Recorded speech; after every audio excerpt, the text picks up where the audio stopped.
Have you ever looked at something and thought, I think I know why that happened? Maybe you noticed that a plant near the window grows taller than the others. Or perhaps you believe you scored higher on a quiz because you studied longer.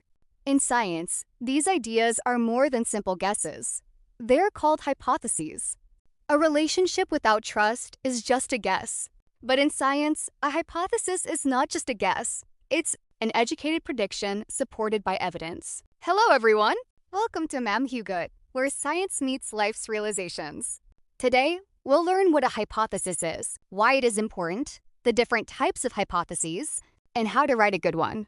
A hypothesis is an educated prediction or possible explanation for a research question. It is based on observations, prior knowledge, and scientific evidence. Unlike a random guess, a hypothesis can be tested through an experiment or investigation. Think of it as your best explanation before collecting evidence. Why do scientists create hypotheses? A hypothesis serves as a roadmap for research. It helps researchers focus on a specific question, identify the variables, design a fair experiment, predict possible outcomes, and interpret the results. Even if a hypothesis is proven wrong, it still provides valuable information because every investigation adds to scientific knowledge. Researchers use different kinds of hypotheses depending on the purpose of their study. Let's learn the 7 common types. A simple hypothesis describes the relationship between one independent variable and one dependent variable. Example, if tomato plants receive more sunlight, then they will grow taller. Only one cause and one effect are involved. A complex hypothesis involves 2 or more independent variables, 2 or more dependent variables, or both. Example, students who sleep longer and study regularly will have higher quiz scores and better concentration. Since several variables are involved, it is called a complex hypothesis. The Null Hypothesis, written as HO, states that there is no significant relationship or difference between variables.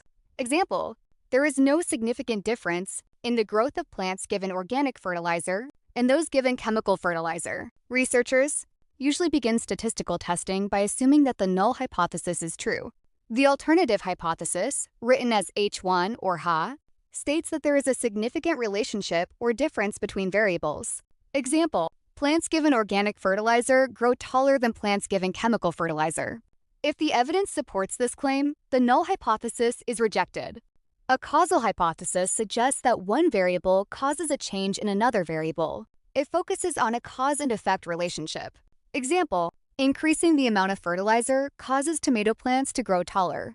Unlike a simple hypothesis that only states a relationship, a causal hypothesis explains that one variable directly influences another.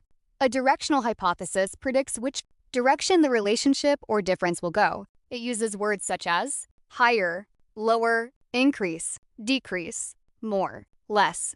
Example, students who study for more hours will score higher on the science test. Notice that the hypothesis predicts the outcome will be higher. A non-directional hypothesis states that there is a relationship or difference, but does not predict which direction the result will go. Example, there is a significant difference in the growth of mango plants watered with tap water and rice water. The researcher expects a difference, but does not predict which treatment will produce better growth. The experiment will determine the answer. A good hypothesis has 2 important variables. The independent variable is the factor that the researcher changes or manipulates. The dependent variable is the factor that is measured or observed. Most hypotheses follow this pattern. If the independent variable changes, then the dependent variable will change because of a scientific reason. Let's apply what we've learned. Research question: does the amount of sunlight affect plant growth? Hypothesis: if plants receive 8 hours of sunlight every day, then they will grow taller because sunlight is necessary for photosynthesis. Here, the amount of sunlight is the independent variable, while plant height is the dependent variable.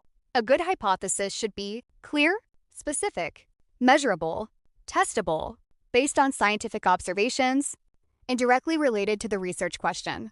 A well-written hypothesis makes an investigation easier to conduct. Let's summarize today's lesson. A hypothesis is an educated prediction based on observations and scientific knowledge. We learned the 7 common types of hypotheses: simple hypothesis, complex hypothesis, null hypothesis, alternative hypothesis, causal hypothesis, directional hypothesis, Non-directional hypothesis.